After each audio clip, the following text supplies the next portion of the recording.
یہ میں نے بس تمہاری بیٹی کو لفٹ دی ہے، پورا محلہ گواہ ہے، سب نے اس کو میرے ساتھ آتے دیکھا ہے، وہ اپنی مرضی سے میرے ساتھ آئی تھی، بلاؤ اس کو، پوچھو اس سے، وہ برہمی سے بولا تھا۔ ارے تم سب تو جانتے ہو نا میری بیٹی کیسی ہے، پارسا ہے، اور یہ تو ہے ہی گندا خون۔ ارے اس کے ماں باپ کا بھی پتہ نہیں ہے، نہ جانے کہاں سے اٹھا کر لائی ہے اس کو نفیسہ۔ وہ اب بھی چیخ رہا تھا لیکن عمر کے کان سائے سائے کرنے لگے تھے۔ میں اپنی اماں کا بیٹا ہوں، اس نے ان لوگوں سے زیادہ خود کو یقین دلایا تھا۔ کون سی اماں، کون سی اماں؟ ہاں تجھے تو کوڑے کے ڈھیر سے اٹھا کر لائی تھی نفیسہ، اللہ جانے کس کا گندا خون ہمارے سر تھوپ دیا ہے، میری بیٹی کی عزت خراب کر دی، ہم تو کسی کو منہ نہ دکھانے کے لائق رہے۔ یا اللہ، اب ہم کہاں جائیں گے، کون کرے گا ہماری بیٹی سے شادی؟ ندیم کی بیوی اب زمین پہ بیٹھ کر زور زور سے چیخ رہی تھی۔ ندیم الگ سے عمر کو گالیاں دیے جا رہا تھا، سب کو ندیم کی بات پہ اعتبار تھا، کسی کو عمر پہ یقین نہیں تھا۔ خالہ کچھ نہیں ہوا تمہاری بیٹی کی عزت کو، وہ پاک ہے، خدا کی قسم میں نے کچھ نہیں کیا، میں نے بس اس کو لفٹ دی ہے۔ کیوں اپنی بیٹی کی عزت یہاں اچھال رہے ہو؟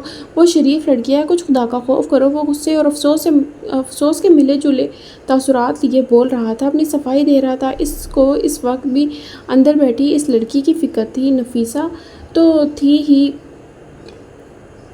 گالی، اس وقت ہجوم میں کسی نے نفیسہ کو گالی دی تھی اور بس عمر کے صبر کی حد ختم ہو چکی تھی۔ اس نے نیچے پڑی اینٹ اٹھائی اور اس آدمی کو دے ماری، وہ درد سے دوہرا ہوا گرا پڑا تھا، اس کے سر سے خون بہہ رہا تھا۔ عمر اس کے اوپر بیٹھ کر اس کو اسی اینٹ کے ساتھ مارے گیا۔ میری ماں کو گالی دی، جرأت کیسے ہوئی تمہاری؟ تمہیں جان سے مار دوں گا، زندہ نہیں چھوڑوں گا۔ وہ جنونی سا ہو گیا تھا۔ ہمت کیسے ہوئی میری ماں کے بارے میں بولنے کی؟ تم سب لوگ چلتے ہو میری ماں سے، وہ ایک خود مختار عورت ہے، اور یہی بات تم لوگوں کو ہضم نہیں ہوتی، اسی لیے الزام لگاتے ہو میری ماں پہ۔ کئی لوگ اس کے ہاتھ سے اینٹ لینے کی کوشش کرتے، کوئی اس کو ہٹا رہا تھا لیکن وہ جنونی بنا اسی آدمی کو مارے جا رہا تھا۔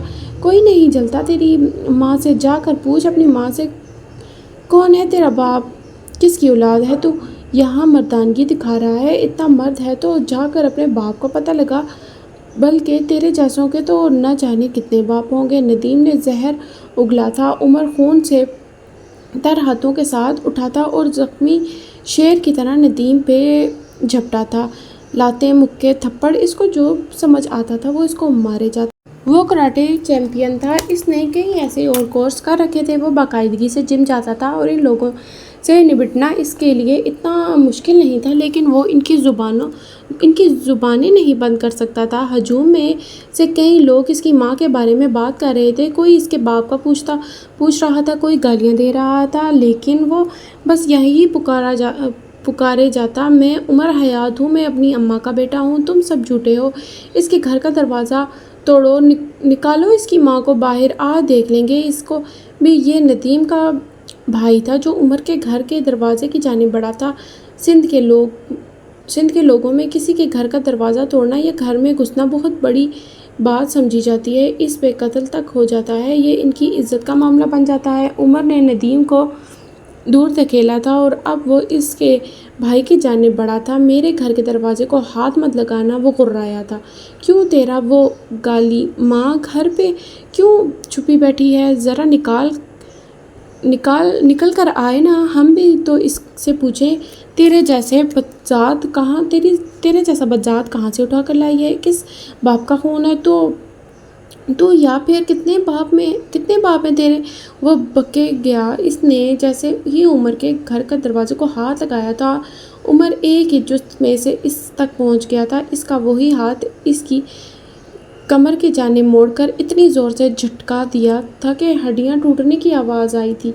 ندیم سڑک پہ پڑا کرا رہا تھا، اس کی بیوی اس کے پاس بیٹھی عمر اور نفیسہ کو بددعائیں دیے جا رہی تھی۔ جس آدمی نے نفیسہ کو گالی دی تھی اس کی حالت بہت خراب ہو چکی تھی۔ ندیم کے بھائی کا بازو ٹوٹ گیا تھا، لیکن عمر کا غصہ اور غم کسی طور ختم نہیں ہوا جا رہا تھا۔ اب وہ اپنے دروازے پہ کھڑا تھا کسی محافظ کی طرح، وہ وہاں کھڑا غرا رہا تھا، میں عمر حیات ہوں، نفیسہ حیات کا بیٹا، یہی میرا خاندان ہے اور یہی میرا نام ہے، میں اپنی اماں کا بیٹا ہوں۔ میں خدا کو حاضر ناظر جان کر کہتا ہوں کہ میں نے ندیم کی بیٹی سے کسی قسم کی کوئی بھی بدتمیزی نہیں کی، میں نے اس کی عزت پہ ہاتھ نہیں ڈالا، وہ پاک ہے، با کردار ہے۔ تم لوگوں کو اگر یقین آتا ہے تو یہی سچ ہے، اگر نہیں آتا تب بھی یہی سچ ہے۔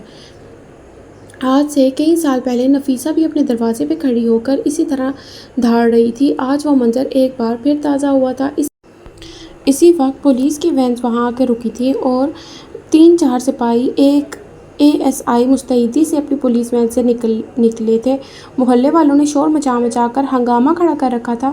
انہوں نے پولیس سے عمر کو گرفتار کرنے کو کہا۔ پولیس نے پوچھنے پہ عمر نے بس اتنا کہا تھا، ان لوگوں نے میری ماں کو گالی دی، میں نے ان کو مارا ہے، میں قبول کرتا ہوں۔ وہ سنجیدگی سے کہہ کر پولیس محل میں بیٹھ گیا تھا۔ زخمیوں کو ہسپتال لے جایا جا رہا تھا۔ عمر کے ہاتھوں پہ اب بھی خون لگا تھا، اس کی وردی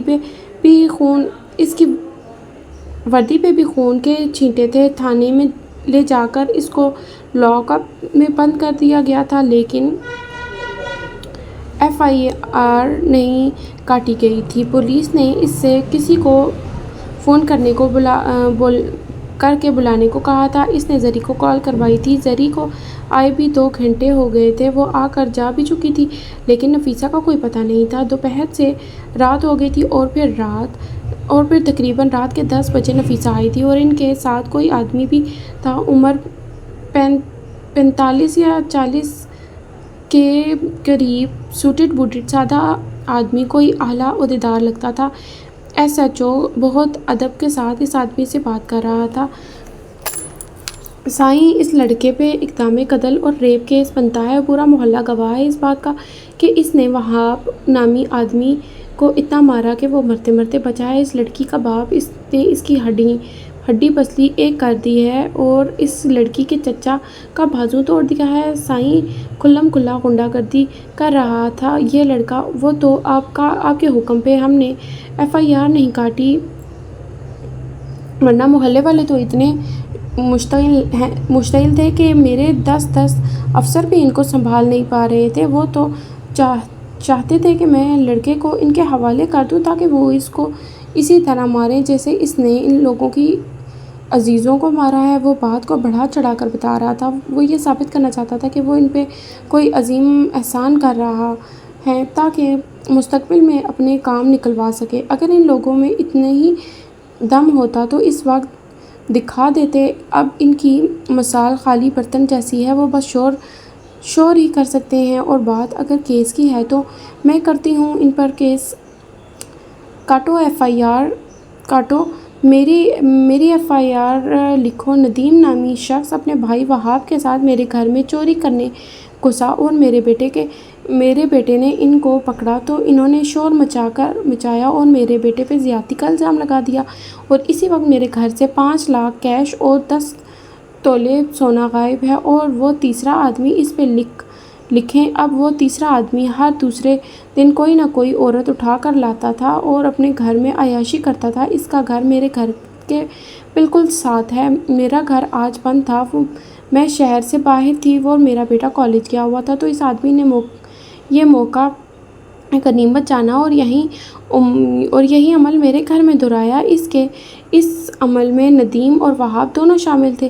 تو جب میرا بیٹا گھر آیا تو اس آدمی کو یہی عمل کرتے دیکھا، وہ مشتعل ہو گیا، اور جب اس کو گھر سے نکالنے لگا تو اس نے میرے بیٹے پہ حملہ کر دیا، اور پھر میرے بیٹے نے جو کیا وہ سیلف ڈیفینس میں کیا۔ اور رہی بات اس لڑکی کی، تو وہ لڑکی روز میرے بیٹے کو محبت بھری رکھے بھیجتی تھی اور اس کو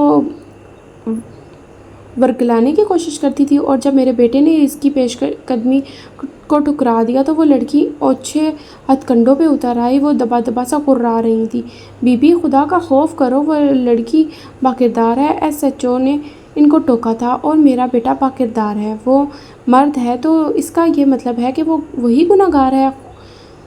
خوب کہی آپ نے بھی، اگر بات میرے بیٹے کے کردار پہ آئی ہے تو سارے محلے کو بدکردار ثابت کر دوں گی، میں ایک کو تھانے میں گھسیٹوں گی۔ سمجھ کیا رکھا ہے؟ مجھے عدالت میں کھڑے ہونا چھوڑا ہے میں نے، میرے اندر سے عدالتوں میں ہونے والی مکاریاں نہیں گئی۔ مجھے قانون مت سکھائیں۔ اور کوئی ہے باقی کسی اور کو کوئی تکلیف میرے بیٹے سے؟ وہ ان کو دیکھے ہوئے چبا چبا کر پوچھ رہی تھی۔ بی بی آپ کیا چاہتی ہیں؟ اب ایس ایچ او گویا عاجز آ گیا تھا۔ میں یہ چاہتی ہوں کہ میرے بیٹے کو میرے ساتھ جانے دیا جائے اور اس کے خلاف کوئی ایف آئی آر نہ کاٹی جائے اور اس سارے معاملے سے اس کو نکال دیا جائے۔ محلے والوں سے صلح نامہ پہ دستخط چاہیے، مجھے قصاص جرمانہ سب بھرنے کو تیار ہوں، میں ان کے ہسپتال کے بلز ادا کرنے کو تیار ہوں، میں جو کچھ میرے بیٹے کے لیے ہو سکے گا میں کروں گی اور اس کا کفارہ اس سے ہو جائے گا۔ نفیسہ آپ اطمینان رکھیں، سب ہو جائے گا، میں آپ کے ساتھ ہوں۔ ہم جیسے دوستوں کے ہوتے ہوئے آپ کو پریشان ہونے کی ضرورت نہیں ہے۔ وہ سوٹڈ ووٹڈ آدمی سارے وقت میں پہلی بار بولا تھا۔ ہم دوست نہیں ہیں کرنل محمد دین صاحب، میں نے انگلی سے سینے پہ دستک دیتے ہوئے آپ کو اپنے ہزار مسئلوں سے نکالا ہے اور اب میرے بیٹے کو اس سارے میس سے آپ نکالیں گے۔ میں باہر اپنی گاڑی میں بیٹھی ہوں، میرا بیٹا 10 منٹ میں میرے پاس گاڑی میں ہونا چاہیے۔ وہ نرم مگر دو ٹوک لہجے میں بول کر باہر چلی گئی تھی۔ عمر سے ملی تک نہیں تھی اور پھر 10 منٹ بعد عمر ان کے ساتھ گاڑی میں بیٹھا تھا۔ وہ نہ ڈرا ہوا تھا نہ اداس تھا اور اس کے چہرے پہ کوئی تاثر نہیں تھا، بس خاموشی تھی، سرد مہری تھی، طوفان سے پہلے کی خاموشی۔ یوسف سلطان کے کمرے میں ایک بار پھر عدالت لگی ہوئی تھی۔ وہ صبح ابھی مہر، خالے اور حسن سب سو رہے تھے جب دادا صاحب نے گھر کے سارے بڑوں کو اپنے کمرے میں بلوایا تھا۔ حسینہ اور فروہ صوفے پہ بیٹھی تھی جبکہ شمس اور معراج ایک دوسرے کے سامنے کرسیوں پہ بیٹھے تھے۔ معراج ذرا نڈھال سے لگتے تھے جبکہ شمس بے بسی بھرے غصے سے غیر آرام دہ سے لگتے تھے۔ کل شام تم نے کمپنی کے تمام ملازمین کے سامنے اپنے بھائی پہ ہاتھ اٹھایا، معراج میں وجہ جان سکتا ہوں؟ چند ایک غیر ضروری باتوں کے بعد یوسف سلطان نے باروب سے لہجے میں سوال کیا تھا۔ بابا صاحب، میں آپ سے درخواست کرتا ہوں کہ میرے دونوں بچوں کو یہاں بلایا جائے، میں ان کے سامنے ساری بات کرنا چاہتا ہوں۔ یہ باتیں بچوں کو بیچ میں بٹھا کر کرنے والی نہیں ہیں معراج، یہ بڑوں کے معاملے ہیں۔ تم مجھے جواب دو، کس نے تمہیں یہ حق دیا کہ تم میرے بیٹے پہ اور اپنے چھوٹے بھائی کو اس طرح ذلیل کرو؟ اب کی بار ان کا لہجہ ذرا سخت سا تھا۔ بابا جان، شمس نے میری اجازت کے بغیر میری زمین کا سودا کر دیا اور مجھے اس بات پہ غصہ آ گیا، لیکن میں شرمندہ ہوں، مجھے اس پہ ہاتھ نہیں اٹھانا چاہیے تھا، میں معذرت کرتا ہوں۔ وہ نرمی سے بول کر خاموش ہو گئے تھے۔ لیکن شمس نے صرف بات کی تھی، سودا نہیں کیا تھا، اور اگر تم اپنے غصے پہ قابو نہیں رکھ سکتے تو تمہارے لیے بہتر ہے کہ تم گھر بیٹھ جاؤ۔ کمپنی میں ہزار معاملات ایسے ہوتے ہیں کہ جن کو ٹھنڈے دماغ سے حل کیا جاتا ہے۔ تم نے اٹھتے ہی اپنے بھائی پہ ہاتھ اٹھا لیا، اور ایسا بھی کیا ہے زمین میں؟ اگر اس کا اچھا پروفٹ مل رہا ہے تو بیچ دو۔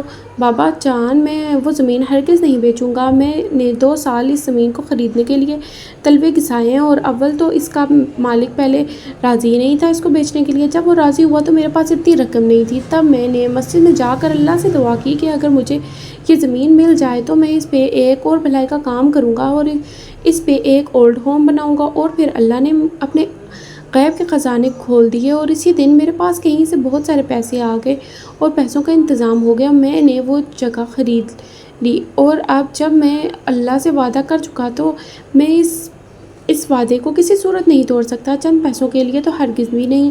وہ لوگ اگر مجھے 1000 گنا زیادہ بھی دیں گے تب بھی میں انہوں نے 1000 گنا بھی زیادہ دیں گے تب بھی میں وہ زمین اور ہیون ان کو نہیں بیچوں گا۔ آخری الفاظ توڑ کر ادا کیے گئے تھے۔ اور انہوں نے جو آپ کو دھمکی دی ہے، اس کا کیا بھائی جان؟ اگر وہ لوگ اوچھا کنڈوں پر اتر آئے تو آپ کیا کریں گے؟ کیسے بچائیں گے اپنے گھر کی عزت اور اپنے بچوں کو؟ زمین کے ایک ٹکڑے کے لیے اپنی اولاد قربان کر دیں گے؟ یہ الفاظ شمس کے تھے۔ وہ اصل میں یوسف سلطان تک دھمکی کی بات پہنچانا چاہتے تھے۔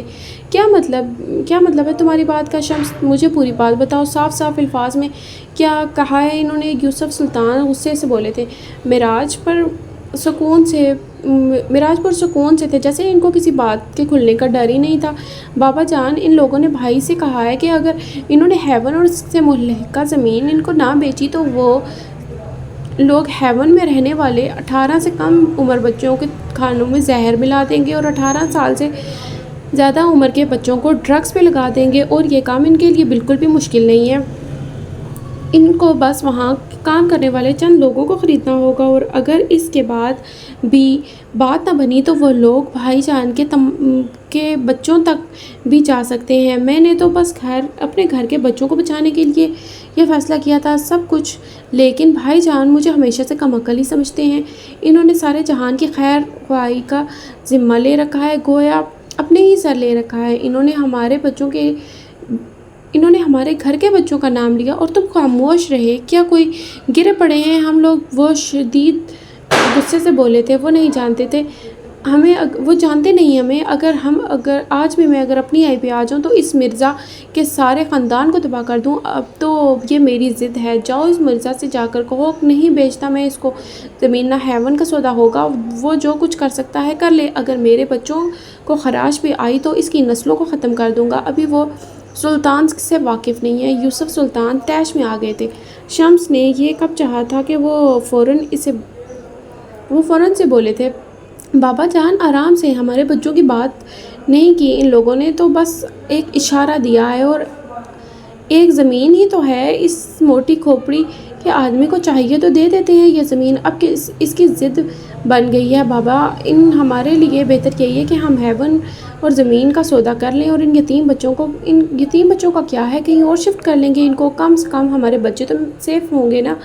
شمس، اگر میرے بچوں کی موت اس مرزا کے ہاتھ میں لکھی ہے تو ٹھیک ہے، وہ آئے اور ان کو مار دے، لیکن میں اپنی پراپرٹی کا سودا نہیں کروں گا۔ وہ چبا کر بولے تھے، اگر میرے بچوں کی زندگی لکھی ہے تو کوئی بھی ان کو کوئی خراش بھی نہیں پہنچا سکتا، اور اب میں اس بارے میں کوئی بات نہیں کروں گا۔ اب اگر کوئی بات ہوگی تو میرے بچوں کے سامنے ہوگی، کیونکہ میں ہیون کو اپنے بچوں کے نام کر رہا ہوں۔ ان کا لہجہ دو ٹوک تھا۔ معراج، میں چاہتا ہوں کہ پاور آف اٹرنی شمس کو دے دو۔ ویسے بھی اگر تم اپنا غصہ نہیں سنبھال سکتے تو تمہیں چاہیے کہ کچھ دن گھر میں آرام کرو، کہیں گھوم آؤ، لیکن ان معاملات سے دور رہو۔ وہ زمین اور یتیم خانہ تم اس کو بیچو یا آگ لگاؤ، لیکن اگر اس کی وجہ سے میرے بچوں کو کوئی نقصان ہوا تو میں کسی کو بھی معاف نہیں کروں گا۔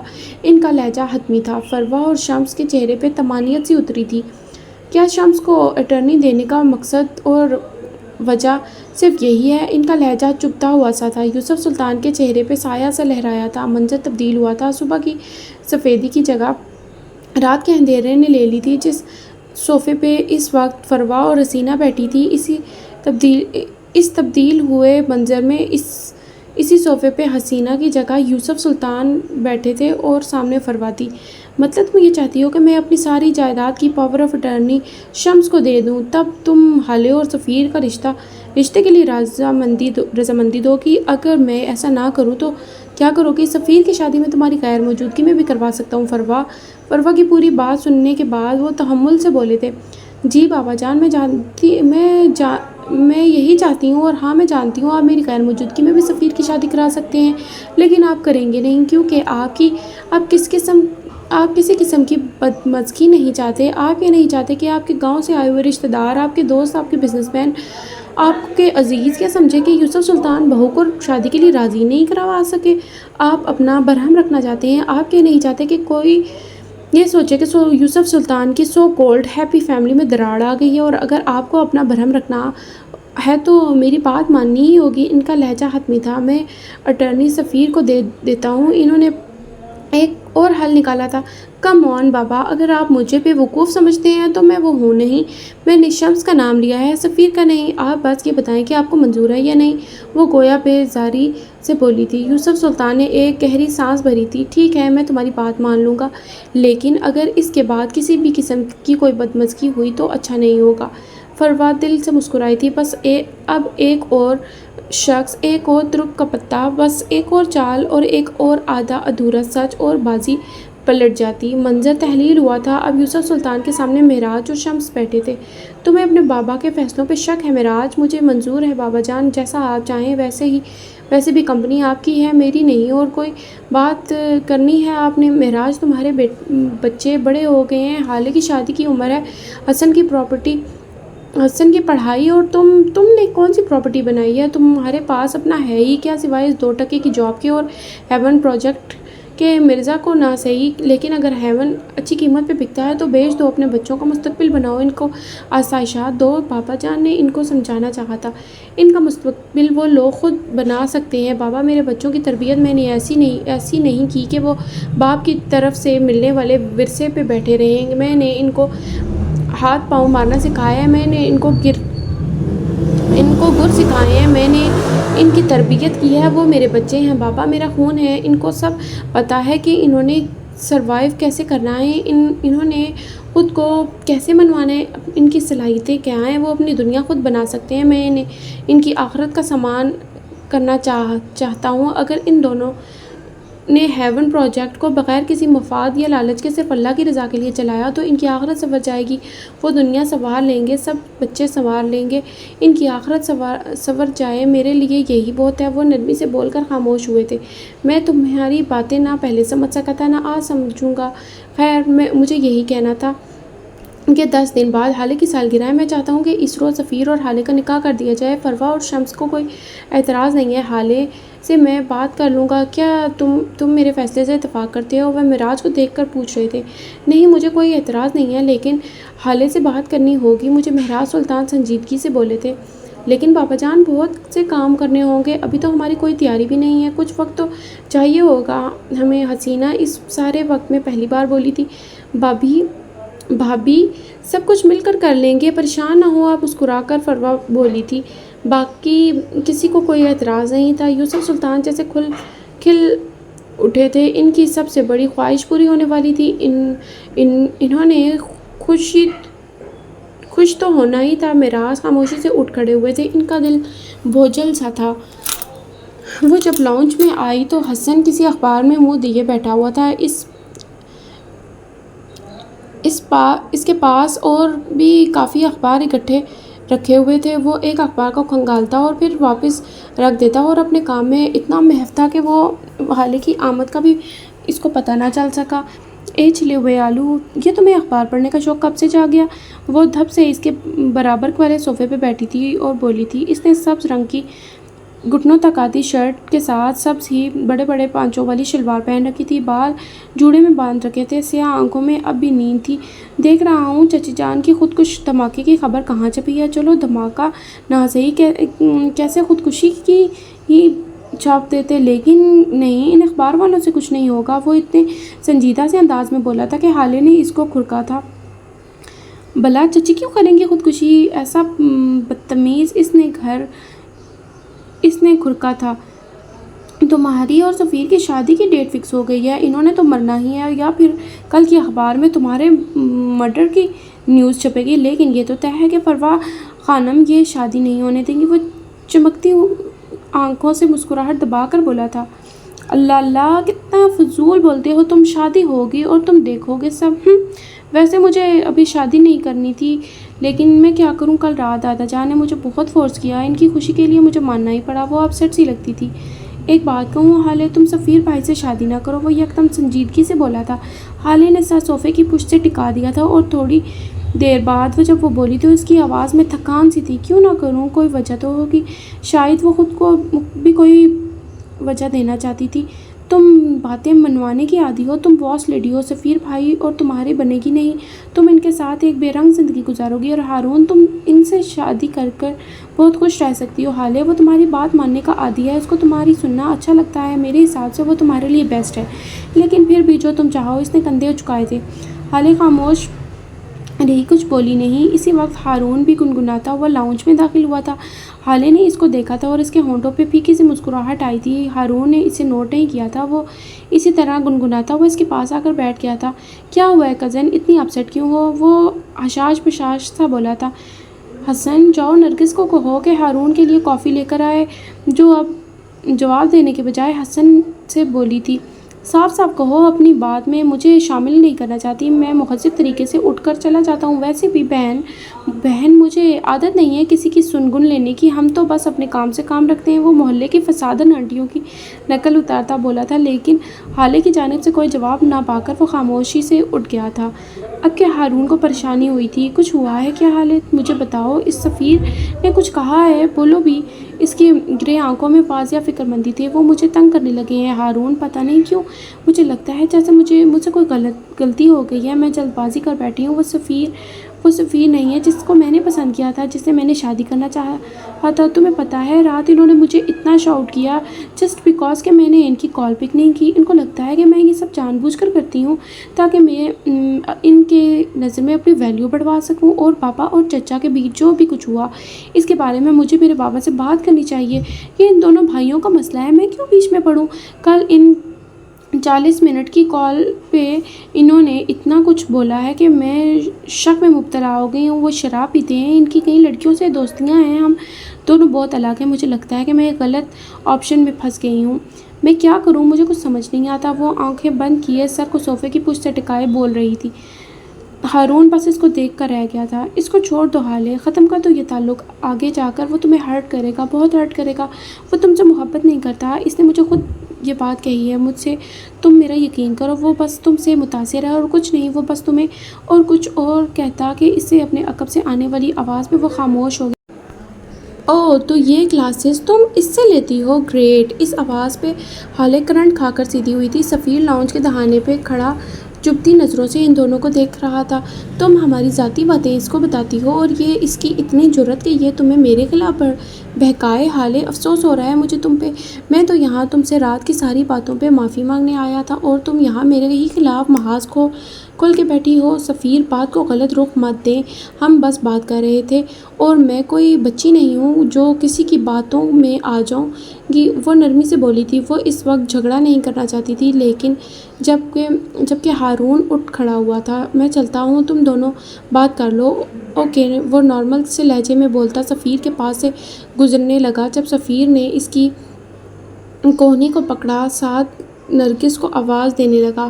حالے چبھتی نظروں سے اس کو دیکھ رہی تھی۔ سفیر مجھے جانے دو، تم دونوں اپنے مسئلے حل کر لو، میں کوئی جھگڑا نہیں کروانا چاہتا۔ اسی وقت نرگس پلیٹ میں مٹھائی لیے ان کے پاس آئی تھی۔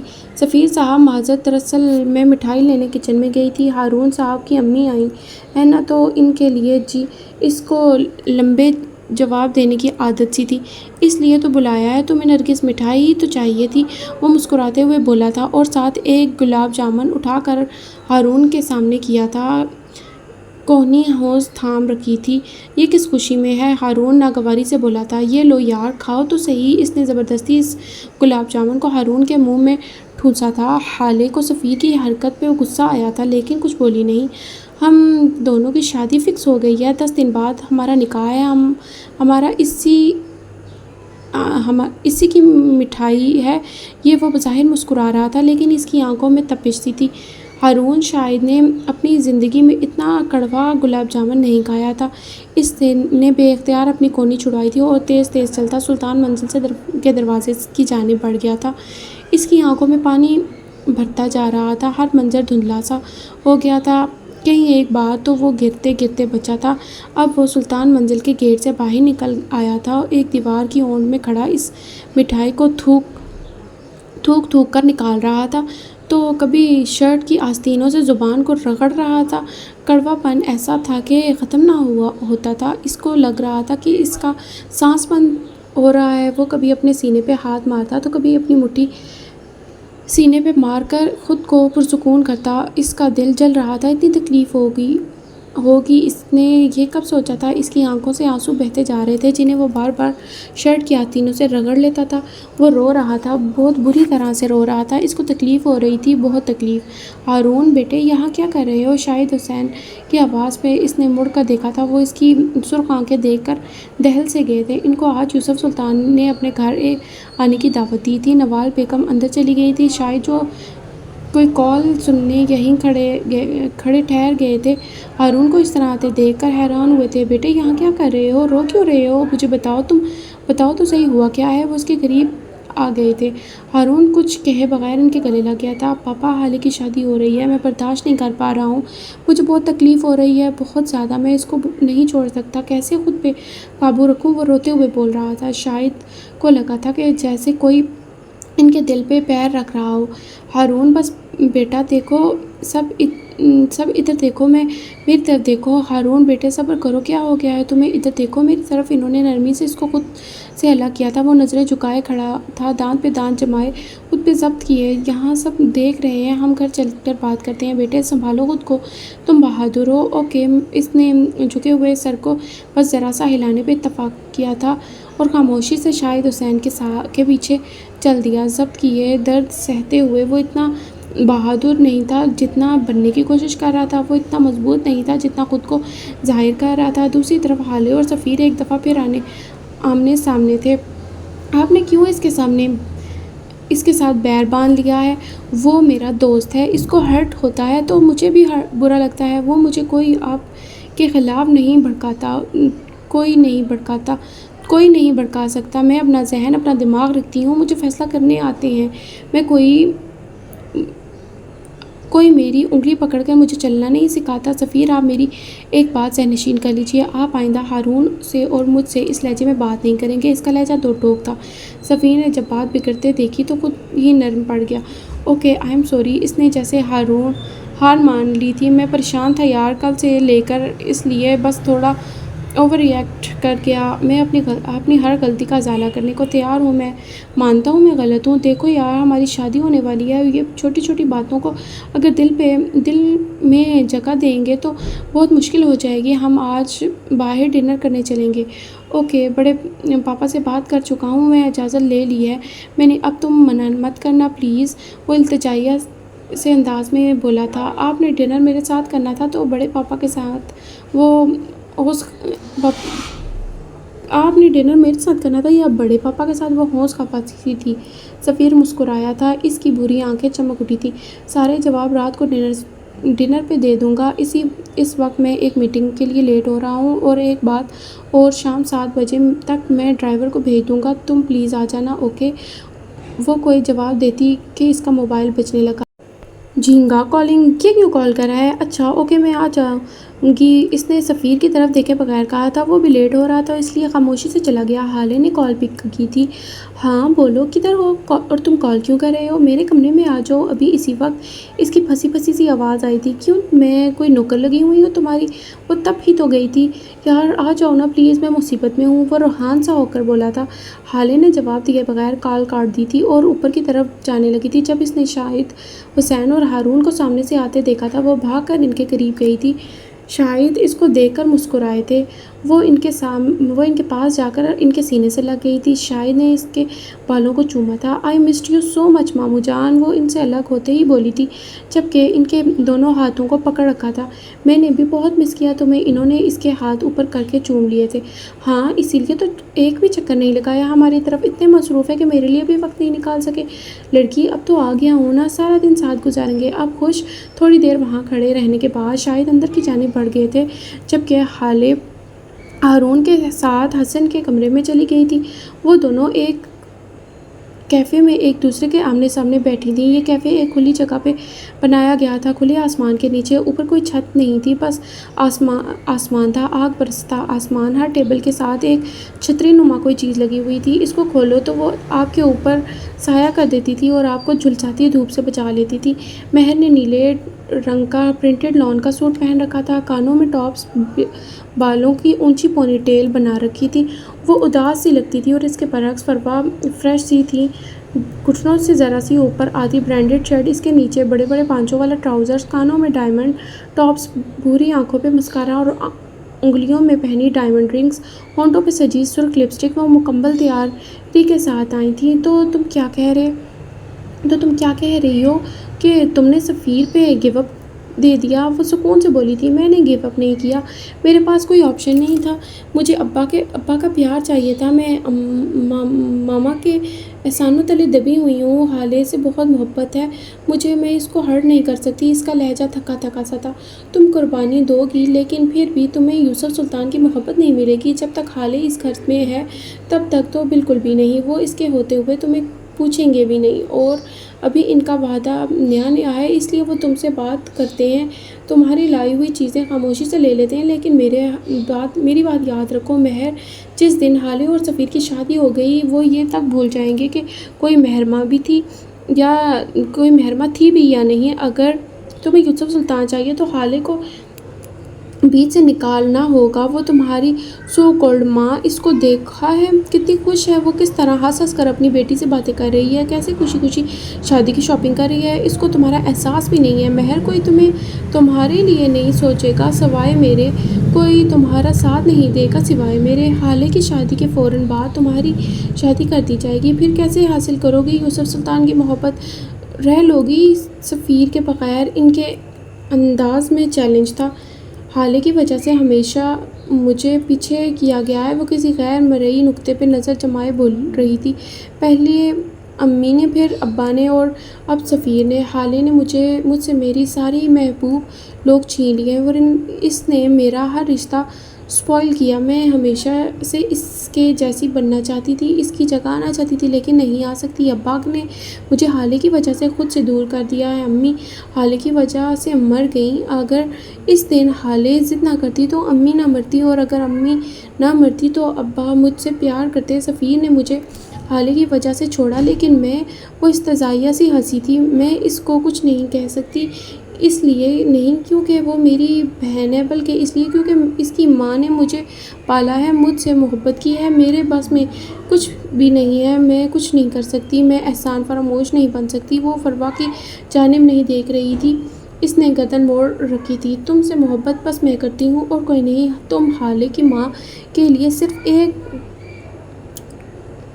گلٹ ہو۔ کیا تم نے کبھی ان کو نماز پڑھتے دیکھا ہے؟ وہ جب دعا مانگتی ہیں تو ہچکیوں سے روتی ہیں، ان کی تہجد تک کبھی قضا نہیں ہوتی۔ اس لیے نہیں کہ وہ ایک اچھی مسلمان ہیں، اس لیے کیونکہ وہ ڈرتی ہیں کہ وہ خدا کے قہر سے ڈرتی ہیں۔ ان کو لگتا ہے کہ اگر ایک بھی نماز چھوٹی تو اللہ ان سے ناراض ہو جائے گا، ان کے عیب زمانے کے سامنے کھل جائیں گے، اللہ ان کو بے پردہ کر دے گا۔ مہر، وہ تم سے محبت نہیں کرتی، وہ خالے سے محبت کرتی ہیں۔ تم نے کبھی نوٹ کیا ہے وہ کیسے اس کو ڈانٹتی ہیں، حق جتاتی ہیں، صحیح غلط کی پہچان کرواتی ہیں، لیکن تم چاہے قتل بھی کراؤ وہ تمہیں کچھ نہیں کہیں گی۔ تم جو پہنو، جو کھاؤ، جو پیو، وہ تمہیں اف تک نہیں کریں گی۔ اگر کچھ کہیں گی تو ان کا گلٹ آڑے آ جائے گا، ان کا دل پھر زخمی ہوگا، ان کو پھر تکلیف ہوگی، وہ خود کو اذیت سے بچانے کے لیے تم سے محبت کا ڈرامہ کرتی ہیں۔ تم میری بات سمجھتی کیوں نہیں؟ وہ جیسے عاجز آ گئی تھی۔ مہر اب بھی ان کو نہیں دیکھ رہی تھی، اس کی بھوری آنکھیں اب بھی سپاٹ تھیں۔ اب آپ یہ کہیں گی کہ ان کی بیٹی کی وجہ سے میری ماں مر گئی، یہی گلٹ ہے انہیں، ہے نا؟ امی تو اسی دن ہی مر گئی تھی جب ابو نے ان کو طلاق دی تھی، اس لیے آپ کی یہ سب باتیں بیکار ہیں۔ اس کا لہجہ بیزار سا تھا۔ فروا ٹیبل پہ آگے کو ہوئی تھی، انہوں نے اپنی آواز سرگوشی جیسی دھیمی کر لی تھی۔ اور اگر میں یہ کہوں کہ تمہارے والدین کی طلاق حسینہ بھابی کی وجہ سے ہوئی تھی تو، اور اگر میں یہ کہوں کہ ان کو اس بات کا گلٹ ہے تو، وہ اس کے کانوں میں سوٹ پھونک کر پیچھے ہٹی تھی۔ مہر نے اتنی تیزی سے مڑ کر دیکھا تھا کہ گردن کے چٹکنے کی آواز بھی آئی تھی۔ اس نے فروا کی آنکھوں میں کوئی جھوٹ، کوئی دھوکہ تلاشنا چاہا، لیکن ان کی آنکھوں میں بس سچ تھا، ثبوت کے ساتھ۔ مہر کنگ سی ان کو دیکھے گئی تھی، اس کو لگا تھا کہ جیسے آسمان سے پتھروں بھرا تھال اس کے سر پر لڑکھڑا دیا گیا تھا، اس کے دل کو کسی نے مٹھی میں لے لیا تھا۔ تکلیف حد سے سوا تھی۔ اس نے 2 دنوں سے نہ صحیح سے کچھ کھایا تھا، نہ کسی سے بات کی تھی، بس وہ اپنے کمرے میں بیٹھا رہتا یا گھنٹوں کسی غیر مرئی نکتے پہ نظر جمائے رہتا۔ نفیسہ نے بھی اس کو کچھ نہیں کہا تھا، ان کو اندازہ تھا کہ وہ اس وقت ٹراماٹائز تھا۔ ابھی بھی وہ اپنے کمرے کی دیوار گرے کھڑکی کے ساتھ سر ٹکائے بیٹھا تھا۔ اسی وقت نفیسہ اس کے کمرے میں داخل ہوئیں۔ عمر کو محسوس ہوا تھا، لیکن آنکھیں موندے رکھے وہ خاموشی سے اس کے پاس چپس کے فرش پہ بیٹھ گئی تھیں۔ کافی دیر تک دونوں کے درمیان خاموشی رہی اور پھر عمر کی بھاری آواز کمرے میں گونجی تھی۔ میں نے اس دن آپ کی اور ایس ایچ او کی ساری باتیں سنی تھیں، یقیناً آپ ایک اچھی وکیل رہی ہوں گی۔ نفیسہ مسکرائی تھی پورے دل سے۔ تم نے کبھی مجھے کورٹ میں بولتے نہیں سنا عمر، جب میں بولتی تھی، جب میں دلائل دیتی تھی اور جب وہ بولتے بولتے رک گئی تھی، ان کو کچھ عجیب لگا تھا، یہ صورتحال نارمل نہیں تھی۔ آپ کا پورا نام کیا ہے اماں؟ اس نے آنکھیں حوض موندے رکھی تھیں۔ نفیسہ حیات۔ کیا ہوا ہے عمر، ایسے سوال کیوں کر رہے ہو؟ آپ کے شوہر کا نام کیا ہے؟ وہ ان کی بات نہیں سن رہا تھا۔ سید یونس شاہ، ان کا لہجہ اب سپاٹ تھا۔ پھر میرا نام سید عمر یونس کیوں نہیں ہے؟ اس نے آنکھیں کھولی تھیں۔ اس کی آنکھوں میں ایسا درد تھا کہ نفیسہ کے دل کو کچھ ہوا تھا۔ نفیسہ خاموش نہیں تھی، ان کے پاس بولنے کو کچھ نہیں تھا۔ آپ نے مجھے اپنے باپ کا نام کیوں نہیں دیا؟ مجھے میرے باپ کا نام کیوں نہیں دیا؟ یا پھر یہ کہیں کہ میں ان کا بیٹا ہی نہیں ہوں؟ اماں، میں آپ کا بیٹا تو ہوں نا؟ اس نے آخری سوال نہ جانے کسی خدشے کے پیش نظر کہا تھا۔ تم میرے بیٹے ہو عمر، تم میری جان ہو، میری اولاد ہو تم۔ انہوں نے عمر سے زیادہ خود کو یقین دلایا تھا۔ پس منظر میں کوئی اور آواز گونج رہی تھی، وہ گندا خون ہے نفیسہ، وہ تمہیں چھوڑ دے گا، وہ اسیب ہے، وہ سب کچھ کھا جائے گا۔ مجھے ہمیشہ لگتا تھا کہ یہ لوگ آپ سے جلتے ہیں، یہ لوگ آپ کو جھیل نہیں پاتے، اس لیے الزام لگاتے ہیں میں آپ ہی کا بیٹا ہوں، آپ کا خون ہوں۔ لیکن نہیں، میں تو گندا خون ہوں، پتہ نہیں میں جائز بھی ہوں یا نہیں۔ اس کی آنکھوں میں نمکین پانی بھرنے لگا تھا۔ اماں، مجھے بتائیں، میرا باپ کون، میرے ماں باپ کون تھے؟ میں کون ہوں؟ آپ مجھے کہاں سے لائی ہیں؟ خدا کے لیے مجھے سب بتا دیں، ورنہ میں پاگل ہو جاؤں گا۔ آپ میری ماں ہیں یا نہیں؟ میرا باپ کون ہے؟ کچھ تو بتائیے مجھے۔ وہ برہمی سے بول رہا تھا۔ میں تمہاری ماں ہوں عمر، میں نے تمہیں پیدا نہیں کیا، لیکن میں تمہارے لیے راتوں کو جاگی ہوں۔ میں نے تمہیں 9 مہینے اپنی کوکھ میں نہیں رکھا، لیکن میں نے تمہاری تکلیفوں سے مجھے تکلیف ہوتی تھی۔ تم میرا خون نہیں ہو، لیکن میں تمہارے لیے کسی سے بھی لڑ سکتی ہوں۔ میں نے ہمیشہ تمہیں بیسٹ دیا ہے عمر، تم میرے بیٹے ہو۔ تمہاری اصل ماں کو تو تمہاری شکل بھی یاد نہیں ہوگی۔ تم جب پیدا ہوئے تھے اس کے 2 گھنٹے بعد تم میری گود میں آ گئے تھے۔ تمہیں اللہ نے میرے پاس بھیجا تھا۔ تم میرا سرمایہ ہو، میرا کل جہان، میری متاع حیات۔ تم میرے بیٹے ہو، میری عمر بھر کی کمائی ہو۔ تم، وہ بلند آواز میں بولتی عمر سے زیادہ خود کو یقین دلا رہی تھی، وہ ایک دن تمہیں چھوڑ دے گا نفیسہ۔ وہ تمہارا کیریئر کھا گیا ہے، تمہارا وقار کھا جائے گا، وہ سب کچھ کھا جائے گا، تم اکیلی رہ جاؤ گی۔ مطلب میں آپ کا بیٹا نہیں ہوں۔ وہ شاکڈ نہیں تھا، اس کو اندازہ تھا۔ وہ 2 دن پہلے ان لوگوں کی وثوق سے کہی باتوں پہ وہ کہیں نہ کہیں ایمان لے آیا تھا۔ وہ اٹھ کھڑا ہوا تھا۔ اماں، میں آپ کا بیٹا نہیں ہوں۔ میں کون ہوں؟ کہاں سے لے کر آئی ہیں آپ مجھے؟ کون ہے میرا باپ؟ میری ماں کون ہے؟ کیوں دیا انہوں نے مجھے آپ کو؟ اماں، مجھے سب بتائیں سب۔ اس کی آنکھیں سرخ تھیں، وہ تیز تیز بول رہا تھا۔ میں نہیں جانتی تمہارے خاندان کو، میں کچھ نہیں جانتی عمر، تم سب باتیں چھوڑ دو، جو ہونا تھا وہ ہو گیا میرے بیٹے، تم میرے بیٹے ہو۔ انہوں نے عمر کی کوہنی تھامنی چاہی تھی جسے عمر نے بے دردی سے چھڑایا تھا۔ مطلب انہوں نے مجھے پھینک دیا تھا۔ آپ ان کو نہیں جانتی؟ مطلب مجھے لگا تھا میرے ماں باپ نے مجھے آپ کے حوالے کیا ہوگا، لیکن وہ اب شوق تھا۔ اور اوہ میرے خدایا، یہ میں کس کھیل کا حصہ بن گیا ہوں؟ یہ کیا ہو رہا ہے میرے ساتھ؟ اللہ، کیوں میرے ساتھ ایسا کیوں ہو رہا ہے؟ وہ کیوں کرتا؟ وہ بالوں کو مٹھیوں میں دبوچے یہاں سے وہاں چکر لگا رہا تھا۔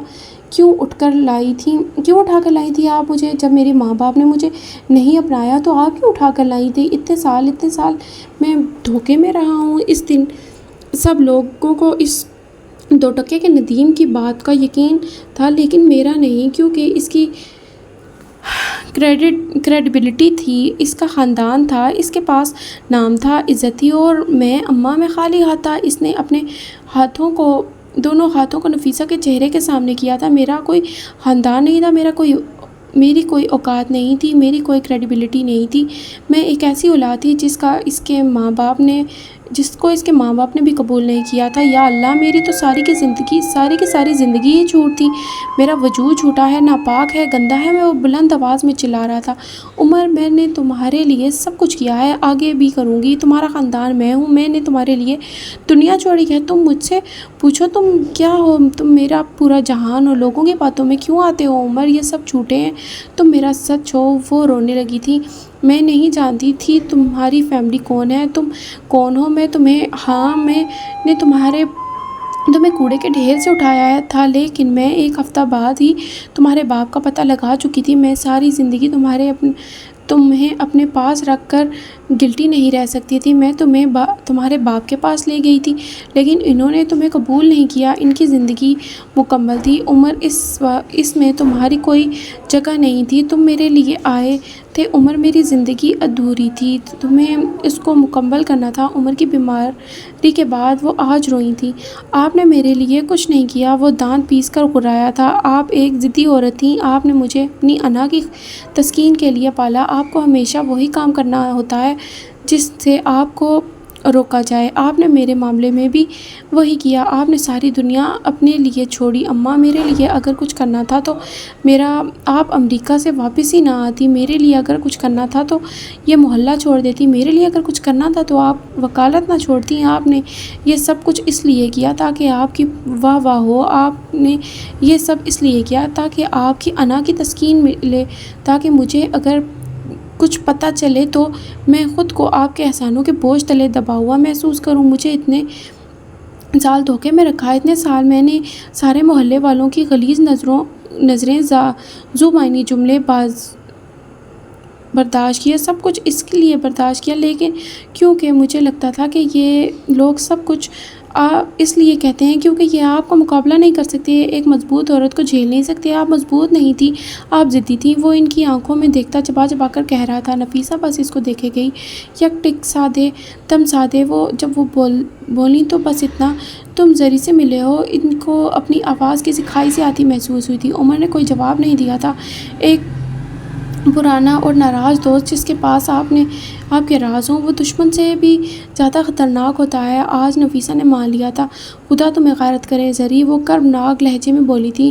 نفیسہ حیات نے اپنی زندگی میں پہلی بار کسی کو بد دعا دی تھی۔ عمر سنی انسنی کرتا الماری کی جانب بڑھ گیا تھا۔ نفیسہ نے شوقی نظروں سے اس کو دیکھا تھا۔ وہ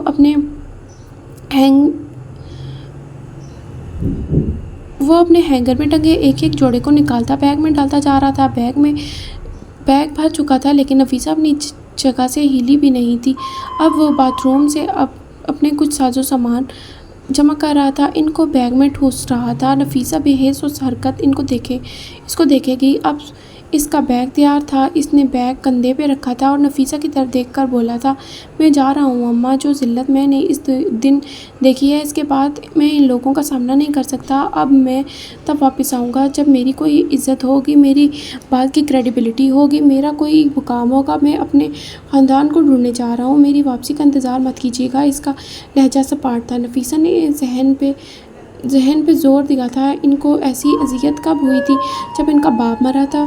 نہیں۔ جب ان کا شوہر مر گیا تھا؟ نہیں۔ جب ان کی پہلی اولاد دنیا میں آنے سے پہلے ہی مر گئی تھی؟ جب عمر بیمار ہوا تھا؟ نہیں۔ جب ان کا لائسنس کینسل ہوا تھا؟ یہ اذیت سب اذیتوں سے بڑھ کر تھی، یہ دکھ تمام دکھوں پہ بھاری تھا، یہ غم دھمک ثابت ہونے والا تھا۔ عمر مت جاؤ، رندھوئے ہوئے لہجے میں وہ بولی تھی، آنسو ابل ابل کر ان کی آنکھوں سے نکل رہے تھے۔ تم میرا سہارا ہو، میری اولاد ہو، تم میرے بیٹے ہو، میرا مان ہو، میرا واحد رشتہ۔ تم مجھے بے سہارا مت کرو، مجھے ہجر کا غم نہ دو، تم میرا آسرا ہو، میرا کل سرمایہ ہو، مجھے خالی ہاتھ نہ کرو۔ عمر رک جاؤ، گیلے چہرے کے ساتھ بول رہی تھی۔ آنسوؤں کی وجہ سے عمر کا چہرہ دھندلا سا گیا تھا۔ مجھے مت روکیں اماں، میں رک جاؤں گا، اور اگر میں رک گیا تو عذاب بن جاؤں گا۔ مجھے اولاد رہنے دیں، مجھے عذاب نہ بننے دیں۔ وہ بول کر رکا نہیں تھا، وہ کمرے کا دروازہ پار کر گیا تھا۔ نفیسہ نے آنکھیں صاف کی تھیں، منظر صاف ہو گیا تھا، اور اس منظر میں عمر حیات نہیں تھا۔ نفیسہ کو لگا تھا جیسے عمر ان کے دل پہ پیر رکھ کر گیا تھا۔ وہ فرش پہ بیٹھتی چلی گئی تھی اور چند ہی لمحوں بعد دھاڑے مار مار کر روتی جاتی اور ایک ہی صدر دہراتی جاتی، اللہ تمہیں غارت کرے زری، اللہ تمہیں غارت کرے۔ ہارون اور ہالے جب حسن کے کمرے میں داخل ہوئے تو وہ منہ دیوار کی جانب موڑے بیٹھا تھا، ایسے کہ ان دونوں کی طرف پیٹھ تھی۔ ہالے مشکوک سی آگے آئی تھی، اوئے جھینگے، کیوں بلایا ہے مجھے، اور یہ منہ کیوں اس طرف کر کے بیٹھے ہو؟ کمر پہ ہاتھ رکھے آنکھوں کی پتلیاں سکڑے پوچھ رہی تھی۔ پہلے وعدہ کرو مجھے جج نہیں کرو گی، آخر کو میں بھی ایک انسان ہوں، میرا بھی خوبصورتی پہ حق ہے۔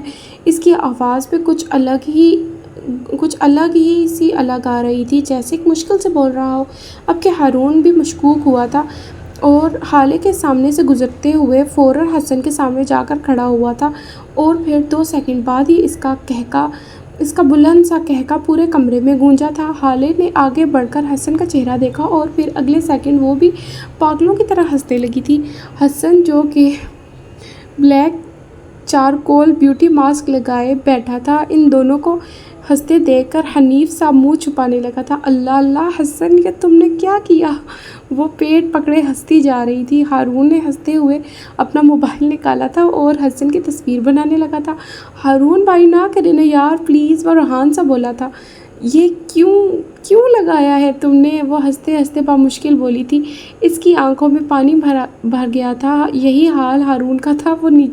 وہ نیچے بیٹھ کر گردن پیچھے پھینکے ہنستا ہی جا رہا تھا۔ میں نے یوٹیوب پہ دیکھا تھا یہ، اور عائشہ مدت کی شادی پہ ملنے والی لڑکی، اس کو بھی کہیں باہر میں نے لگائے ہوئے دیکھا تھا، تو آج تمہارے کمرے میں جب گیا تو یہ مل گیا۔ میں لے آیا اور لگا لیا، لیکن جب اتارنے لگا تو میری سکن اتنا کھچنے لگی، اتنا درد کرنے لگی کہ اسی لیے تمہیں بلایا، اور تم ہو کے ہنسے جا رہی ہو۔ وہ جیسے رو دینے کو تھا۔ حالے کی ہنسی ذرا دیر کو تھمی تھی۔ وہ اپنی آنکھیں صاف کرتی اس کے قریب بیڈ پہ بیٹھی تھی، جبکہ ہارون ابھی بھی نیچے بیٹھا تھا، اور اس کی ہنسی ذرا سی دیر کو تھم جاتی اور پھر اگلے ہی لمحے وہ پھر سے ہنسنے لگتا۔ لاؤ ادھر کرو چہرہ، میں اتار دیتی ہوں، وہ مسکراتے ہوئے بولی تھی، لیکن حسن نے جو ہی چہرہ اس کی جانب موڑا وہ ایک بار پھر زور زور سے ہنسنے لگی تھی۔ اٹھو چلی جاؤ، نہیں اتروانا میں نے، جاؤ یہاں سے، وہ برمی سے بولا تھا۔ اسی وقت ہارون اٹھ کر اس کے قریب آ کر بیٹھ گیا تھا۔ لاؤ میں اتار دیتا ہوں، وہ مسکراہٹ دباتے ہوئے بولا تھا، اور پھر اگلے 5 منٹ تک ہارون اس کے چہرے سے ماسک اتارتا رہا تھا۔ ہارون جیسے ہی ماسک اتارنے لگتا، حسن چیخنے لگتا۔ شاید اس کو درد ہو رہا تھا، لیکن حالے کی ایک ہی دھمکی پہ وہ ایسے خاموش ہو کر بیٹھ گیا تھا جیسے کوئی مجسمہ ہو۔ اگر تم چیخے یا بولے تو تمہارے چہرے پہ جھریاں آ جائیں گی۔ بس پھر حسن جم کے بیٹھ گیا اور پورا ماسک اترنے تک ہلا تک نہیں۔ ماسک اترنے کے بعد وہ واش روم میں منہ دھونے چلا گیا، اور ہارون اور حالے اس کے بیڈ پہ بیٹھے تھے۔ حالے کتنی بار فیس واش لگانا ہے، اس نے اندر سے صدا لگائی تھی، کم سے کم 10 بار، ورنہ جھریاں آ جائیں گی۔ وہ مسکراہٹ دباتے ہوئے سنجیدگی سے بولی تھی، لیکن عائشہ تو اتنی بار منہ نہیں دھوتی، وہ اندر سے بولا تھا۔ ہاں تو جاؤ پھر اسی ماں سے پوچھ لو، اسی ماں سے پوچھ کر رہو کتنی بار منہ دھونا ہے، دماغ نہ خراب کرو میرا۔ وہ خاموش ہو گیا تھا، اس کی اب کوئی آواز نہیں آئی تھی۔ تمہیں پتہ ہے اس دن مال میں میری ملاقات کس سے ہوئی؟ عمر، وہ لڑکا عمر، اس رات جس کا ایکسیڈنٹ ہوا تھا نا۔ اس نے آواز سرگوشی جتنی دھیمی کر لی تھی۔ ہارون چونکا تھا۔ تم نے اس سے کیوں بات کی؟ کسی نے دیکھا تو نہیں؟ میں نے کہا تھا نا تم یہ تک بھول جاؤ گی کہ وہ رات کبھی ہماری زندگی میں آئی بھی تھی۔ تمہیں سمجھ نہیں آتی کہ ایک بات؟ اسی بات سے یاد آیا، تمہیں یہ پتہ ہے کہ یہ بات بچوں کو بھی پتہ ہے؟ انہوں نے اس دن مجھ سے پوچھا تھا اور میں نے بتا دیا تھا۔ ہاں مجھے پتہ ہے، وہ جیسے بے دہانی میں بول گیا تھا۔ لیکن تمہیں کیسے پتہ؟ میں نے تو تمہیں یہ نہیں بتایا۔ حیرانی سے حالے حیران ہوئی تھی۔ نہیں، میرا مطلب ہے ظاہر ہے اس کو پتہ لگنا ہی تھا۔ مدت نے اس کو بتایا تھا کہ تم اس کی مائیوں والی رات گھر پہ نہیں تھی۔ اس نے بات سنبھال لی تھی۔ اچھا خیر دفع کرو، میں حسن کی ویڈیو انسٹا پہ لگا رہی ہوں، وہ چہکتی ہوئی بولی تھی۔ حالے نے اس کے ماسک اتارنے والی ویڈیو انسٹا پہ پوسٹ کر دی تھی۔ وہ اپنے موبائل پہ لگی تھی جب اس کی نظر ایک ویڈیو پہ پڑی تھی۔ یہ ان کی یونیورسٹی فیلو کی کسی شادی کی ڈانس کلب کی ویڈیو تھی۔ حالے کو یہ ایک دم شرارت سوچی تھی۔ یہ دیکھو ہارون، میں بھی اپنی شادی پہ ایسا ڈانس کروں گی، میں ٹانگیں توڑ دوں گا تمہاری۔ وہ ویڈیو دیکھے بغیر ہی بولا تھا۔ پہلے دیکھ تو لو۔ وہ خفا سی ہوئی تھی۔ نہیں دیکھنی، اور خبردار جو تم نے ایسی کوئی حرکت کی، حالے میں واپس آ کر چھوڑوں گا نہیں تمہیں، وہ اس کو وارن کرتے ہوئے بولا تھا، جبکہ حالے ایک دم سیدھی ہو کر بیٹھی تھی۔ واپس آ کر مطلب تم کہاں جا رہے ہو؟ اللہ کی زمین بہت وسیع ہے، کہیں نہ کہیں چلا ہی جاؤں گا، 2 دن بعد جا رہا ہوں، ٹینشن نہ لو۔ وہ بظاہر ہلکے پھلکے لہجے میں بول رہا تھا، لیکن اندر سے جیسے کوئی اس کا دل جکڑ رہا تھا۔ تم میری شادی پہ میرے اتنے بڑے دن میں مجھے اکیلا چھوڑ کر چلے جاؤ گے؟ تم ایسا کیسے کر سکتے ہو؟ وہ بے یقینی سے بول رہی تھی۔ ہارون نے کندھے اچکائے تھے۔ وہ اس اس کی طرف دیکھ نہیں رہا تھا، اس کا سر جھکا ہوا تھا۔ وہ اپنے موبائل کی تاریک اسکرین پہ انگلیاں پھیرتے ہوئے بول رہا تھا، اکیلی کب ہوگی تم؟ سب لوگ ہیں تو صحیح تمہارے ساتھ۔ اگر حالے کے ساتھ ہارون شاہد نہ ہو تو وہ اکیلی ہی ہوتی ہے۔ یہ تمہارے الفاظ ہیں ہارون، وہ دکھ سے کہہ رہی تھی۔ تم کیا چاہتے ہو وہ تمہاری شادی پہ چنا میرے چنا گانا گائے؟ حالے سلطان وہ فلم ہے۔ حسن باتھ روم کے دروازے پہ کھڑا تنزیہ سا کہہ کر پھر سے اندر غائب ہو گیا تھا۔ ابھی 4 دفعہ اور منہ دھونا تھا۔ میں یہاں نہیں رہ سکتا حالے، تم سفیر سے شادی کر رہی ہو، میں نے تمہارے فیصلے کا احترام کیا ہے۔ اگر میں یہاں سے جا رہا ہوں تو یہی شرط تم پہ بھی لاگو ہوتی ہے۔ حالے میری سچویشن سمجھو۔ وہ اس کی آنکھوں میں دیکھتا نرمی سے بولا تھا۔ حالے خاموش ہو گئی تھی، اس کا دل دکھا تھا، بہت بری طرح دکھا تھا۔ یہ ملاقات ایک ہوٹل سویٹ میں ہونا طے پائی تھی۔ فروا نے وہی لباس پہن رکھا تھا جو صبح مہر کے ساتھ اس کیفے میں بیٹھے ہوئے پہن رکھا تھا، البتہ میک اپ کو تازہ ٹچ ضرور دیا تھا۔ لپسٹک صبح سے زیادہ تر و تازہ تھی۔ فہیم مرزا اور فروا ایک دوسرے کے آمنے سامنے صوفوں پہ بیٹھے تھے، بیچ میں شیشے کی میز حائل تھی۔ فہیم کے صوفے سے ذرا دور اس کے گارڈز کھڑے تھے، جبکہ ایک 28-29 سالہ لڑکا ان کے ساتھ بیٹھا تھا۔ ان کی آنکھیں فہیم سے ملتی تھیں۔ وہ ان کا بھانجا تھا نوح مرزا۔ اس نے پھولوں والی شرٹ کے ساتھ نیلی جینز پہن رکھی تھی، گلے میں کئی طرح کی چینیں، ہاتھ میں بریسلیٹس۔ اس کی رنگت سانولی سی تھی، آنکھیں سنہری شاطر سی، بال ہلکے گھنگریالے تھے۔ وہ چپتی ہوئی نظروں سے سامنے بیٹھی فروا کو دیکھے جا رہا تھا۔ وہ غیر آرام دہ سا لگتا تھا۔ تو آپ یہ کہہ رہی ہیں کہ آپ مجھے ہیون دلوا سکتی ہیں؟ میں یہ نہیں پوچھوں گا کہ کیوں، میں یہ ضرور پوچھوں گا کہ کیسے۔ وہ بچپن یا 60 کے قریب کی عمر کا، بال کلون سے سفید تھے، سیاہ کرتا سوٹ کے اوپر سفید کوٹ پہنے ہوئے وہ کافی ہینڈسم سا لگتا تھا۔ میں آپ کو کیوں ویسے بھی نہیں بتاؤں گی، لیکن میں آپ سے وعدہ کرتی ہوں کہ میں اس کام میں آپ کی مدد کر سکتی ہوں۔ تو آپ یہ سنیے کہ کیسے۔ وہ مسکراتے ہوئے بول رہی تھی، بات دراصل یہ ہے کہ میرا سلطان کی بیٹی کی شادی ہے 10 دن بعد۔ آپ نے بس کرنا یہ ہے کہ اس کی بیٹی کو ایک رات گھر تک نہیں پہنچنے دینا، اور باقی کا سارا کام میرا ہے۔ میں کچھ سمجھ نہیں سکا، اس کی بیٹی کا ہیون سے کیا تعلق ہے؟ وہ اگر گھر نہ بھی پہنچی تو اس کی زیادہ سے زیادہ شادی کینسل ہو جائے گی، اس سے میرا کیا فائدہ؟ میرا سلطان اپنی زمین مجھے کیوں دے گا؟ اور اگر آپ یہ کہہ رہی ہیں کہ اس رات میں معراج کو بھی مار دوں تو نہیں، میں اس کو ماروں گا نہیں، وہ اچھا آدمی ہے۔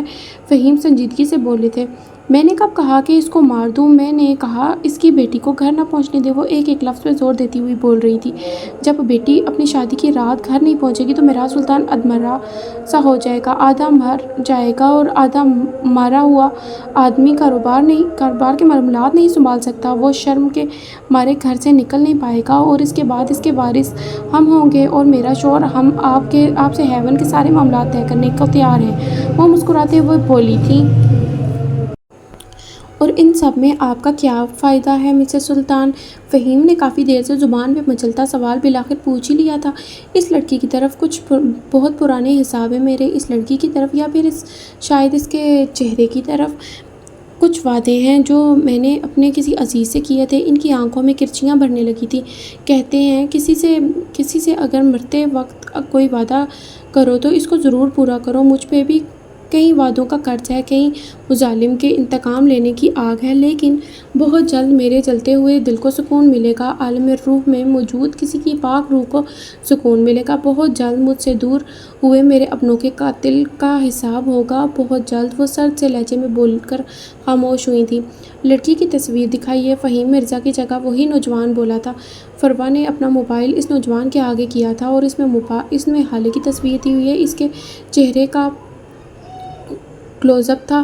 اس تصویر میں وہ مسکرا رہی تھی، سیاہ آنکھوں میں جیسے خوشیوں کا جہان آباد ہو۔ اس نوجوان نے چند لمحے اس تصویر کو دیکھا تھا، اور اچانک اس کے ذہن میں کچھ کلک ہوا تھا۔ کہتے ہیں انسان کا دماغ سب سے تیز رفتار ٹائم مشین ہوتا ہے۔ ایک ہی لمحے میں آپ کو صدیوں آگے کی سیر کروا دیتا ہے اور ایک ہی لمحے میں آپ کو کئی سال پیچھے لے جا کر آپ کے ساتھ ہونے والے اچھے یا برے واقعات آپ کے ذہن کے پردے پہ کچھ دن قبل دیکھی گئی فلم کی طرح دہرا دیتا ہے۔ ایسے ہی ایک لمحے میں نور مرزا کے دماغ اس کو 1.5 سال پیچھے لے گیا تھا۔ یہاں یہ تصویر والی لڑکی اس کے روبرو کھڑی تھی۔ اس کی آنکھوں میں غصہ تھا، چہرے پہ برہمی۔ وہ اکیلی نہیں تھی، اس کے ساتھ ایک گرے آنکھوں والا لڑکا بھی تھا۔ نور مرزا بھی اکیلا نہیں تھا، اس کے ساتھ بھی ایک سیاہ آنکھوں والا لڑکا تھا، یاقوت مرزا، فہیم مرزا کا اکلوتا بیٹا۔ وہ ہر وقت کسی نہ کسی مسئلے میں پھنس جاتا تھا اور کسی نہ کسی سے لڑ کر آ جاتا تھا، اور اگر کسی ہفتے یہ دونوں کام نہ کرتا تو اس کا کسی نہ کسی لڑکی سے بریک اپ ہو جاتا۔ وہ لاابالی سا تھا، اس کے لیے زندگی کا مقصد بس لڑائی جھگڑا، لڑکیاں اور باپ کا پیسہ بیچا اڑانا تھا۔ نور ہمہ وقت اس کا سایہ بنا رہتا تھا۔ جب وہ لڑکا آتا تو نور اس کو بچاتا، جب اس کا بریک اپ ہوتا تو وہ نور اس کو چیئر اپ کرتا، اور اگر ممکن ہوتا تو پیچ اپ بھی کروا دیتا۔ لیکن ایسا بس ایک دو بار ہی ہوا تھا کہ ایلیٹ کلاس کی ماڈرن لڑکیاں یاقوت کی بچکانہ غسیلی اور لاابالی طبیعت کو زیادہ جھیل نہیں پاتی تھیں۔ مختصر یہ کہ نور مرزا اس کا کزن کم باڈی گارڈ زیادہ تھا۔ اس وقت بھی اس نے اپنی عادت سے مجبور مال میں کھڑی اس سیاہ آنکھوں والی لڑکی سے جھگڑا مول لیا تھا۔ یہ شرٹ پہلے میں نے لی تھی، تم نے اس کو میرے ہاتھ سے لیا ہے، اس لیے بہتر یہی ہوگا کہ اس کو واپس کر دو، وہ انگلی سے شرٹ کی طرف اشارہ کرتی بولی تھی۔ یاقوت گہرا مسکرایا تھا۔ میں تو تمہیں یہ شرٹ واپس نہیں کر رہا، اب بتاؤ کیا کر لو گی تم بتاؤ۔ چلو لے ہی لو، مزہ ہی تو تم نے، ظاہر ہے تم نے یہ شرٹ لے لی ہے تو اس پہ تمہارا زیادہ حق ہے نا۔ وہ اچانک پینترا بدلتا شرافت سے بولا تھا۔ نور نے اس کو غور سے دیکھا تھا۔ اسے پتہ تھا کہ یاقوت اب پھر کچھ نہ کچھ ضرور کرے گا۔ وہ اس کو روک نہیں سکتا تھا، اسے اجازت نہیں تھی۔ وہ بس مسئلہ ہونے کے بعد اس کو فکس کر سکتا تھا، حفاظتی اقدامات کی اجازت نہیں تھی۔ گرے آنکھوں والے لڑکے نے بھی مشتبہ نظروں سے اس کو دیکھا تھا۔ یاقوت نے شرٹ حالے کی چہرے کے سامنے کی تھی۔ حالے نے شرٹ کو لینے کے لیے ہاتھ آگے بڑھایا تھا جب یاقوت نے مسکراتے ہوئے اپنا ہاتھ حالے کے ہاتھ سے ٹچ کیا تھا، اور حالے نے کرنٹ کھا کر ہاتھ پیچھے کیا تھا، جبکہ ہارون نے ہتھیلی کا مکہ بنا کر سیدھا یاقوت کی ناک پہ دے مارا تھا۔ اس کی ناک سے خون بہنے لگا تھا، اور اسی وقت حالے نے جھک کر اپنی ہیل والی سینڈل اتاری تھی اور یاقوت کے سر پہ دے ماری تھی، اور یہ سب اتنا اچانک ہوا تھا کہ نور کو کچھ سمجھ ہی نہیں آیا۔ ہارون اس کو دوبارہ مارنے کے لیے آگے بڑھا ہی تھا کہ جب اس کے گارڈ نے اس کو پیچھے سے پکڑ لیا تھا اور اس کو گھسیٹتے ہوئے دور لے کر جا رہا تھا۔ یاقوت ماربل کے فرش پہ پڑا گالیاں بکتا جا رہا تھا۔ How dare you to touch me, تمہیں چھوڑوں گا نہیں، لڑکیاں میری قربت کو ترستی ہیں، اور تم نے مجھ پہ ہاتھ اٹھایا۔ وہ منہ سے کف نکالتے چلا رہا تھا۔ ہارون نے خود کو اپنے گارڈ سے چھڑوا لیا تھا اور ایک بار پھر اس کے اوپر جھپٹا تھا۔ نور کا دماغ تھوڑی دیر اور اس فلم کو چلنے دینا چاہتا تھا، لیکن فہیم مرزا کی آواز اس کو حال میں لے آئی تھی۔ کیا تم جانتے ہو اس لڑکی کو؟ وہ نور سے پوچھ رہے تھے۔ جی، یہ وہی لڑکی ہے جس کے بوائے فرینڈ نے یاقوت کو مارا تھا، آپ کو یاد ہے نا؟ وہ ان کے کان کے پاس جھک کر بولا تھا۔ اس واقعے کے فہیم کیسے بول سکتے تھے؟ اس واقعے کے بعد تو یاقوت نے گھر میں ایک قیامت برپا رکھی تھی، یہاں تک کہ اس نے نور پہ ہاتھ بھی اٹھایا تھا کہ اس نے وہاں اس لڑکی یا اس کے بوائے فرینڈ کو کچھ کہا کیوں نہیں؟ خیر یہ ماضی تھا، ہمارے حال میں ہمارے پاس اس سے زیادہ بڑے مسئلے ہیں۔ مسز سلطان، ہمیں آپ کی یہ ڈیل منظور ہے؟ اس لڑکی سے ہمارے اپنے بھی کچھ حساب باقی ہیں۔ یہ لڑکی اپنی شادی کی رات گھر نہیں پہنچے گی، یہ میرا وعدہ ہے، لیکن اگر آپ نے وعدہ خلافی کی تو آپ مجھے جانتی نہیں ہوں گی۔ اتنی سلطان اپنے وعدے سے نہیں پھرتے، تسلی رکھیں۔ فروا اٹھ کر کھڑی ہو گئی تھی۔ فہیم اور نو بھی اٹھے تھے۔ تو میں ڈیل ڈن سمجھوں؟ وہ بھوری آنکھوں کو ان کے چہرے پہ مرکوز کیے پوچھ رہی تھی۔ فہیم مرزا نے ہاتھ آگے بڑھایا تھا۔ فروا نے ان کا بڑھا ہوا ہاتھ تھام لیا تھا۔ ڈن۔ وہ کھل کر مسکرائے تھے۔ فروا نے اپنا بیگ کونی پہ ٹکایا اور اس ہوٹل سوئٹ سے باہر نکلتی چلی گئی تھی۔ جس دروازے سے وہ باہر نکلی تھی، وہ اسی دروازے سے یاقوت مرزا اندر داخل ہوا تھا۔ فروا کو دیکھ کر ایک آنکھ دبائی تھی اور ہونٹوں کو سیٹی کے انداز میں گول کیا تھا۔ اولڈ بیوٹی، وہ ان کو دیکھتے زیر لب بولا تھا۔ فروا اس کو دیکھ کر مسکراتی ہوئی آگے بڑھ گئی تھی۔ وہ بازو وا کیے اندر آیا تھا۔ فہیم مرزا کی آنکھیں اس کو دیکھ کر چمک اٹھی تھیں۔ ڈیڈو، ڈیڈو، وہ ان کو پکارتا آگے آیا تھا۔ اس نے سیاہ سلک شرٹ کے ساتھ سیاہی جینز پہن رکھی تھی، بالوں کو جل سے جمائے پیچھے کر رکھا تھا۔ آئی مسڈ یو ڈیڈ، میرا بیٹا، میں وہ محبت سے بولے تھے۔ یاقوت نے ان کے پاس جا کر ان کو گلے سے لگایا تھا اور ان کو زمین سے ذرا سا اوپر اٹھایا تھا۔ نیچے اتارو مجھے گدھے، وہ خفگی سے بولے تھے۔ ان سے مل کر وہ نو کی جانب آیا تھا۔ وہ کچھ خاموش سا تھا۔ یاقوت نے اس سے پنجہ ملایا تھا اور پھر اس کو بھی گلے لگایا تھا۔ کیسے ہو بھائی؟ وہ حشاش بشاش سا تھا۔ بالکل ٹھیک ہوں، تم سناؤ؟ چھٹیاں انجوائے کیں؟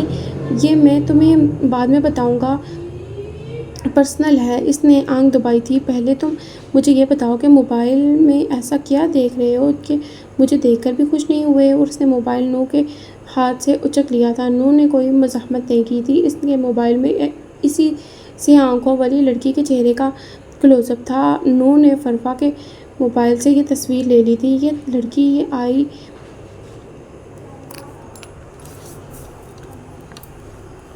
ریممبر، یہ وہی لڑکی ہے نا، مال والی؟ تم نے کہا تھا نا یہ پاکستان میں نہیں رہتی۔ اس کی تصویر کیا کر رہی ہے تمہارے پاس؟ وہ پتھرا گیا تھا۔ کام ڈاؤن یاقوت، اب یہ لڑکی بہت جلد ہمارے ہاتھ آنے والی ہے، تم اس سے اپنے بدلے لے سکتے ہو۔ فہیم نے اس کو ناگواری سے ٹوکا تھا۔ انکل یہ غلط ہے، وہ لڑکی ہے، ہمیں یہ ڈیل نہیں کرنی چاہیے تھی۔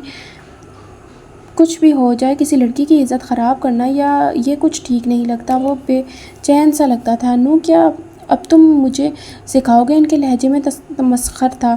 نو نے اپنے لب پیچ لیے تھے جبکہ یاقوت کھل کر مسکرایا تھا۔ ڈیڈو، مجھے بتائیں، آپ نے یہ ڈیل کی ہے؟ It's golden time for me. وہ سوچ کر ہی محظوظ ہو رہا تھا۔ اب وہ دونوں باپ بیٹا صوفے پہ بیٹھ کر کچھ دیر قبل فروا کے ہونے والی ملاقات کو ڈسکس کر رہے تھے۔ نو خاموشی سے موبائل کی اسکرین پہ سیاہ آنکھوں والی لڑکی کی تصویر کو دیکھے جا رہا تھا۔ یہ ریسٹورنٹ ساحل سمندر کے سامنے بنایا گیا تھا۔ باہر جتنی